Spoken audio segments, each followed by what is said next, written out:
ओम शांति। आइए सुनते हैं प्यारे बाबा के आज के मधुर महावाक्य। आज वाणी की डेट है 13 मई 2020। बाबा बोले, मीठे बच्चे अमृत वेले अपने दूसरे सब संकल्पों को लॉकअप अर्थात बंद कर एक बाप को प्यार से याद करो। बाप से मीठी मीठी रूरिहान करो। प्रश्न है, तुम बच्चों की हर बात में अर्थ है। तुम बच्चों की हर बात में अर्थ है। अर्थ सहित शब्द कौन बोल सकता है? आंसर है, जो देही अभिमानी है वही हर बोल अर्थ सहित बोल सकते हैं। बाप तुम्हें संगम पर जो भी सिखलाते हैं वह अर्थ सहित है। देह अभिमान में आकर मनुष्य जो कुछ बोलते हैं वह सब अर्थ के बिना अनर्थ है। उससे कोई फल नहीं निकलता और फायदा भी नहीं होता। आज गीत है, नैनहीन को राह दिखाओ प्रभु। ओम शांति। ये सब गीत आदि हैं भक्ति मार्ग के। तुम्हारे लिए गीतों की दरकार नहीं है, कोई तकलीफ की बात नहीं। भक्ति मार्ग में तो तकलीफ बहुत है। कितनी रस्म रिवाज चलती है, ब्राह्मण खिलाना, यह करना, तीर्थों आदि पर बहुत कुछ करना होता है। यहाँ आकर सब तकलीफों से छुड़ा देते हैं। इसमें कुछ भी करना नहीं है। मुख से शिव शिव नहीं बोलना है। बाबा ने कहा, मुख से शिव शिव भी नहीं बोलना है। ये कायदे माफिक नहीं है, इनसे कोई फल भी नहीं मिलेगा। बाबा कहते हैं, ये अंदर में समझना है मैं आत्मा हूँ। बाप ने कहा है हमको याद करो।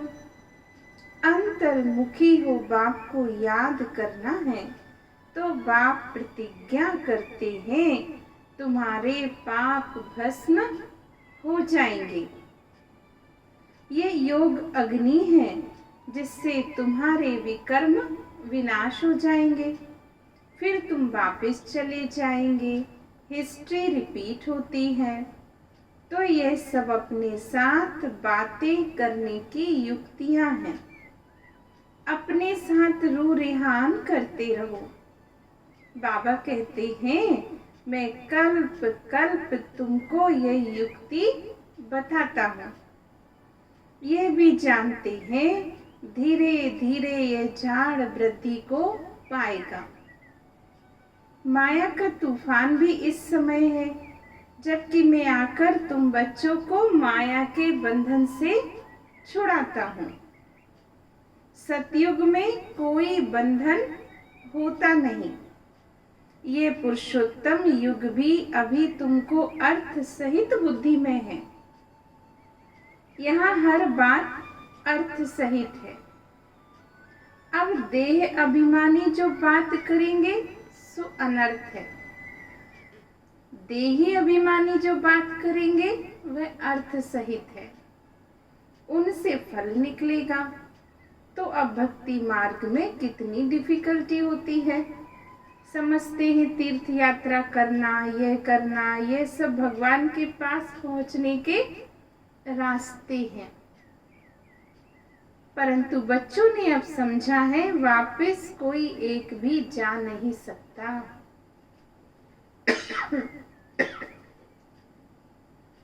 पहले नंबर में जो विश्व के मालिक लक्ष्मी नारायण थे, उनके ही 84 जन्म बता देते हैं।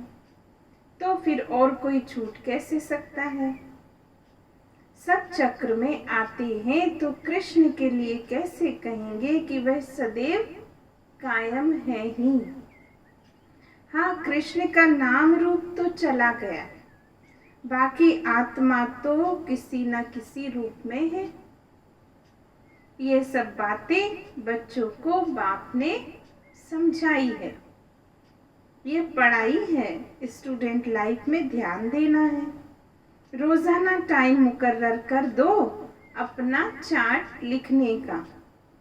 व्यापारी लोगों को बहुत बंधन रहता है, नौकरी करने वालों पर भी बंधन इतना नहीं रहता। वही तो अपना काम पूरा किया और खलास। व्यापारियों के पास तो कभी ग्राहक आए तो सप्लाई करना पड़े, बुद्धि योग वहां चला जाता है। तो कोशिश कर समय निकालना चाहिए। अच्छा, अमृत वेले का समय बाबा ने कहा बहुत अच्छा है। उस समय बाहर के विचारों को लॉकअप कर देना चाहिए, कोई भी ख्याल ना आए, बस बाबा की याद रहे। बाप की महिमा में लिख देना चाहिए, बाबा आप तो ज्ञान के सागर हो, पतित पावन हो। बाबा हमको विश्व का मालिक बनाते हैं, तो उनकी श्रीमत पर चलना है। सबसे अच्छी मत मिलती है मन मना भव, दूसरा कोई बोल ना सके। कल्प कल्प यह मत मिली है तमो प्रधान से सतो प्रधान बनने की। तो बाप सिर्फ कहते हैं मामेकम याद करो। इसको कहा जाता है वशीकरण मंत्र। अर्थ सहित याद करने से खुशी होगी। तो बाबा कहते हैं आप विचारी याद चाहिए। जैसे भक्ति में एक शिव की पूजा आप विचारी है, फिर विचारी होने से अनेकों की भक्ति करते हैं। पहले थी अद्वैत भक्ति, एक की भक्ति करते थे। ज्ञान भी उस एक से ही सुनना है। तुम बच्चे जिसकी भक्ति करते आए थे वह स्वयं तुम्हें अब समझा रहे हैं। जिसकी भक्ति की, जिसको जन्म जन्म पुकारा, बाबा कहते वो स्वयं आकर समझा रहे हैं। मीठे मीठे बच्चे अभी मैं आया हूँ। ये भक्ति कल तभी पूरा हुआ। तुमने पहले पहले एक शिव बाबा का मंदिर बनाया, उस समय तुम अव्यभिचारी भक्त थे, इसलिए बहुत सुखी थे। फिर व्यभिचारी भक्त बनने से द्वैत में आ गए, तब थोड़ा दुख होता है। तो एक बाप तो सबको सुख देने वाला है। बाबा कहते हैं मैं आकर तुम बच्चों को मंत्र देता हूँ। मंत्र भी एक का ही सुनो। यहाँ देहधारी कोई है नहीं, यहाँ तुम आते हो बाप दादा के पास। शिव बाबा से ऊंच कोई है नहीं, याद भी सब उनको करते हैं। देखो भारत ही स्वर्ग था, लक्ष्मी नारायण का राज्य था। अच्छा, बाबा ने कहा उनको ऐसा किसने बनाया? लक्ष्मी नारायण को विश्व का मालिक इतना सुंदर किसने बनाया? जिसकी पूजा तुम बच्चे करते हो। फिर किसको पता नहीं लक्ष्मी नारायण कौन है, महालक्ष्मी कौन है, महालक्ष्मी का आगे जन्म कौन सा था, कोई नहीं जानते। तुम बच्चे जानते हो वह जगत अम्बा है, तुम सब माताएं हो। वंदे मातरम कहते हैं, सारे जगत पर तुम अपना दाव जमाती हो। भारत माता कोई एक का नाम नहीं है, तुम सब शिव से शक्ति लेते हो, योग बल से। शक्ति लेने में माया इंटरफेयर करती है। युद्ध में कोई अंगूरी लगाते तो बहादुर हो लड़ना चाहिए। ऐसे नहीं कोई ने अंगूरी लगाई और तुम फंस पड़ो, यह है ही माया की युद्ध। बाकी कोई कौरव पांडवों की युद्ध नहीं है, उनकी तो आपस में युद्ध है। मनुष्य जब लड़ते हैं तो एक दो गज जमीन के लिए गला भी बाबा ने कहा काट देते हैं। बाप आकर समझाते ये सब ड्रामा बना हुआ है, राम राज्य रावण राज्य। अभी तुम बच्चों को ये ज्ञान है कि हम राम राज्य में जाएंगे, वहाँ अथाह सुख है, नाम ही है सुख धाम, वहाँ दुख का नाम निशान भी नहीं होता है। अब जबकि बाप आए हैं ऐसी राजाई देने, तो बच्चों को कितना पुरुषार्थ करना चाहिए। घड़ी घड़ी कहता हूँ बच्चे थको मत। क्या कहते हैं बाबा? बच्चे कभी भी थको मत, शिव बाबा को याद करते रहो। वह भी बिंदी, हम आत्मा भी बिंदी, यहाँ पाठ बजाने आए हैं। अब पाठ पूरा हुआ। अब बाप कहते मुझे याद करो, तो विकर्म विनाश होंगे। विकर्म आत्मा पर चढ़ते हैं ना, शरीर तो यहाँ खत्म हो जाएंगे। कई मनुष्य कोई पाप कर्म करते तो अपने शरीर को खत्म कर देते, परंतु इसमें कोई पाप उतरता नहीं है। पाप आत्मा कहा जाता है। साधु संत आदि तो कह देते हैं आत्मा निर्लेप है, आत्मा सो परमात्मा अनेक मते हैं। अभी तुमको एक श्रीमत मिली है, बाबा ने तुम्हें ज्ञान का तीसरा नेत्र दिया है। आत्मा ही सब कुछ जानती है, आगे ईश्वर के बारे में कुछ नहीं जानते थे। सृष्टि चक्र कैसे फिरता है, आत्मा कितनी छोटी है, पहले पहले तो आत्मा का रियलाइजेशन कराते हैं। आत्मा बहुत सूक्ष्म है, उनका साक्षात्कार होता है। वह सब है भक्ति मार्ग की बातें, ज्ञान की बातें तो बाबा समझाते हैं। वह भी भ्रकुटी के बीच में आकर बैठते हैं बाजू में, वह भी झट समझ जाते हैं। ये सब नई बातें तो बाप ही बैठकर समझाते हैं। ये पक्का याद कर लो, भूलो नहीं। बाबा को जितना याद करेंगे उतना विकर्म विनाश होंगे। विकर्म विनाश होने पर ही आधार है तुम्हारे भविष्य का। तो तुम बच्चों के साथ साथ भारत खंड भी सबसे सौभाग्यशाली है। उन जैसा सौभाग्यशाली दूसरा खंड नहीं है।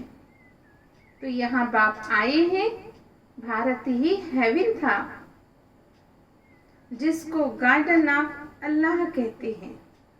तुम जानते हो बाप फिर से भारत को फूलों का बगीचा बना रहे हैं। हम पढ़ते ही हैं वहां जाने के लिए, साक्षात्कार भी करते हैं, ये भी जानते हैं ये वही महाभारत लड़ाई है। फिर ऐसी लड़ाई कभी लगती नहीं। तुम बच्चों के लिए नई दुनिया भी जरूर चाहिए। नई दुनिया थी ना तो भारत स्वर्ग था। 5000 वर्ष हुए, लाखों वर्ष की तो बात ही नहीं है। लाखों वर्ष होते तो मनुष्य अनगिनत हो जाते। ये कोई की बुद्धि में नहीं बैठता कि इतना हो कैसे सकता है, जबकि इतनी आदमशुमारी नहीं है। अभी तुम बच्चे समझते हो, आज से 5000 वर्ष पहले भारत स्वर्ग था। हम विश्व पर राज्य करते थे और कोई खंड नहीं थे। वह तो संवाद में होते हैं। तो तुम बच्चों की बुद्धि में ये सब बातें हैं और किसकी बुद्धि में बिल्कुल नहीं है। थोड़ा भी इशारा दो तो समझ जाए। बात तो बरोबर है। हमारे पहले जरूर कोई धर्म था, अभी तुम समझा सकते हो। एक आदि सनातन देवी देवता धर्म था, वह प्रायः लोप हो गया। कोई अपने को देवता धर्म के कह नहीं सकते। समझते ही नहीं कि हम आदि सनातन देवी देवता धर्म के थे। फिर वह धर्म कहाँ गया? बाबा ने कहा कुछ भी जानते नहीं है। हिंदू धर्म कहाँ से आया? कोई का भी इन बातों में चिंतन नहीं चलता। तुम बच्चे समझा सकते हो, बाबा तो ज्ञान का सागर है, ज्ञान की अथॉरिटी है, तो जरूर आकर ज्ञान सुनाया होगा। ज्ञान से ही सद्गति होती है, इसमें प्रेरणा की तो कोई बात नहीं।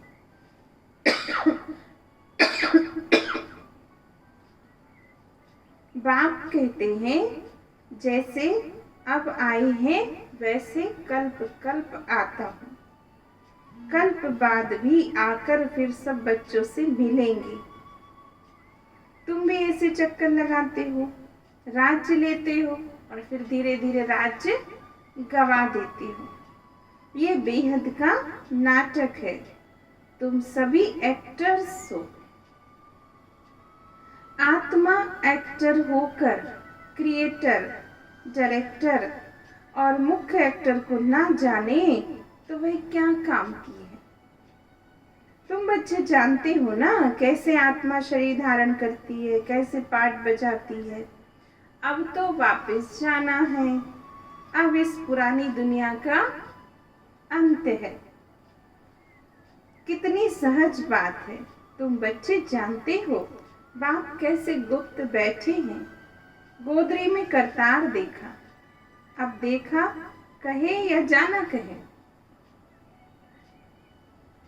कितनी सहज बात है, आत्मा को देख सकते हैं परंतु उससे कोई फायदा नहीं, कोई को समझ में आ ना सके। नौदा भक्ति में बहुत साक्षात्कार करते हैं। आगे तुम बच्चे भी कितने साक्षात्कार करते थे, बहुत प्रोग्राम आते थे, फिर पिछाड़ी में ये सब खेल पाल तुम बच्चे फिर से देखेंगे। अब तो बाप कहते हैं पढ़कर होशियार हो जाओ। अगर नहीं पढ़ेंगे, बाबा ने कहा अगर नहीं पढ़ेंगे तो जब रिजल्ट निकलेगी तब क्या होगा? अगर नहीं पढ़ेंगे और जब रिजल्ट निकलेगी तो मुंह नीचे हो जाएगा। फिर समझेंगे हमने कितना समय वेस्ट किया। जितना जितना बाबा की याद में रहेंगे, याद के बल से पाप मिट जाएंगे। जितना बाबा की याद में रहेंगे उतना खुशी का पारा भी चढ़ेगा। मनुष्यों को यह पता नहीं कि भगवान को क्यों याद किया जाता है। कहते भी हैं तुम माता पिता हम बालक तेरे, अर्थ नहीं जानते। अभी तुम जानते हो, शिव के चित्र पर भी तुम समझा सकते हो। ये ज्ञान का सागर पतित पावन है तो उनको याद करना है। बच्चे जानते हैं वही बाप आया है सुख घनेरे का रास्ता बताने। तो ये पढ़ाई है, इसमें जो जितना पुरुषार्थ करेंगे उतना ऊंच पद पाएंगे। ये कोई साधु संत आदि नहीं है जिसकी गद्दी चली आई हो, यह तो शिव बाबा की गद्दी है। ऐसे नहीं है जाएगा तो दूसरा कोई गद्दी पर बैठेगा, बाबा तो सबको साथ ले जाएंगे। कई बच्चे व्यर्थ ख्यालातों में अपना समय वेस्ट करते, सोचते खूब धन इकट्ठा करें, पुत्र पोत्रे खाएंगे, बाद में काम आएगा, बैंक लॉकर में जमा करें तो बाल बच्चे खाते रहेंगे। परंतु बाबा बोले किसकी भी गवर्नमेंट छोड़ेगी नहीं, इसलिए उसका जास्ती ख्याल ना कर अपनी भविष्य कमाई में लग जाना चाहिए। अब बच्चों को पुरुषार्थ करना है, ऐसे नहीं ड्रामा में होगा तो करेंगे। पुरुषार्थ बिगर तो खाना भी नहीं मिलता है, परंतु किसकी तकदीर में नहीं तो ऐसे ऐसे ख्यालात आ जाते। बाप तुम्हारा टीचर भी है, गुरु भी है, तो उनको याद करना चाहिए। सबसे प्रिय बाप टीचर गुरु ही होते हैं, उनको भी याद करना चाहिए। बाबा युक्तियां तो बहुत बतलाते हैं, तुम साधु संत आदि को भी निमंत्रण दे सकते हो। अच्छा, मीठे मीठे सिक्के लधे बच्चों प्रति माता पिता बाप दादा का याद प्यार और गुड मॉर्निंग। रूहानी बाप की रूहानी बच्चों को नमस्ते। और हम रूहानी बच्चों की रूहानी बाप दादा को याद प्यार और नमस्ते नमस्ते, शुक्रिया बाबा, बहुत बहुत थैंक्स। मुरली का सार, पहली पॉइंट, पुरुषार्थ कर अपनी भविष्य कमाई में लग जाना है। ड्रामा में होगा तो कर लेंगे, ड्रामा में होगा तो कर लेंगे, यह कहकर पुरुषार्थहीन नहीं बनना है।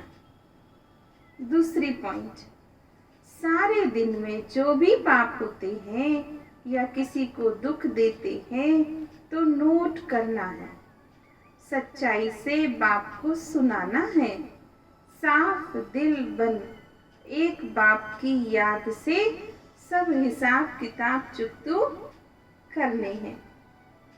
अच्छा, आज वरदान दिया बाबा ने, हर संकल्प व कर्म को श्रेष्ठ और सफल बनाने वाले ज्ञान स्वरूप समझदार भव। जो ज्ञान स्वरूप समझदार बनकर कोई भी संकल्प और कर्म करते हैं वे सफलता मूर्त बनते हैं। इसी का यादगार भक्ति मार्ग में कार्य प्रारंभ करते समय स्वास्तिका निकालते हैं वह गणेश को नमन करते हैं। यह स्वास्तिका स्वस्थिति में स्थित होने और गणेश नॉलेजफुल स्थिति का सूचक है। आप बच्चे जब स्वयं नॉलेजफुल बन हर संकल्प और कर्म करते हो तो सहज सफलता का अनुभव होता है। स्लोगन है, ब्राह्मण जीवन की विशेषता है खुशी, इसलिए खुशी का दान करते चलो। ब्राह्मण जीवन की विशेषता है खुशी, इसीलिए खुशी का दान करते चलो। अच्छा, प्यारे बाबा को दिल से बहुत बहुत शुक्रिया बाबा, शुक्रिया। ओम शांति।